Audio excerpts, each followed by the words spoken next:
Sepanjang saya bawa Grab ni, tak pernah lah ada kejadian yang aneh ke, yang pelik-pelik ke, yang seram ke. Tapi ada sekali tu je, bagi saya, tempat drop off dia menyeramkan. Sekali je. Hari tu kebetulan saya nak pick up satu customer ni dekat Bukit Jalil, hantarlah ke Kemensah. Kemensah ni kita biasalah dekat belakang Zoo Negara, kita tahulah sikit-sikit dan pernah lah lalu kat situ. Tapi saya bila sampai kat Zoo Negara tu, saya tak expect yang drop off dia sangatlah ke belakang, dah masuk ke hutan dah tu. Belakang tu kan ada hutan kan. Saya dah masuk ke dalam hutan tu, dah jalan pun dah tak elok lah pun. Dan yang lagi menyeramkan, waktu tu dah pukul 12. Saya sampai kat Kemensah tu dah pukul 12. Saya naik atas, dah bunyi sungai kat kanan, bunyi air terjun lah kan, air terjun di situ kan. Dengan jalan dah tak ratanya. Dan saya berdua je dalam kereta masalahnya. Kita pun tak tahulah, kita berdoa lah yang belakang tu adalah orang yang betul lah. Jadi bila sampai dekat satu corner tu, dia ada rumah depan tu sikit, tapi rumah saya tak pasti rumah siapa kan. Dia minta saya turunkan dia kat situ. Maknanya tengah-tengah jalan. Saya macam sudah, ini lain macam dekat tengah-tengah ada bunyi sungai apa semua tu, dia suruh turunkan dia. Saya pun macam silakanlah turun. Dan menguatkan saya lagi untuk naik ke atas. Sebenarnya saya ada satu pick up kat atas lagi.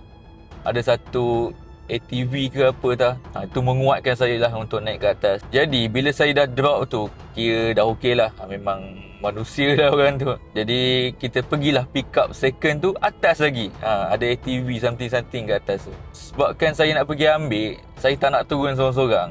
Sebab tu dah pukul 12 dengan kita boleh kata seram dekat sebenarnya. Jadi saya pun naiklah sampailah ke pick up point tu. Nasiblah dekat situ ada macam apa atas, saya tu pun tak pasti atas tu, tapi je macam ada tempat tinggal orang lah.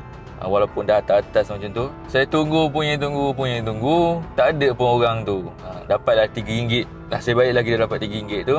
Dan nak turun daripada situ, daripada atas tempat tu, nak turun balik, nak jumpa balik sungai yang tadi tu.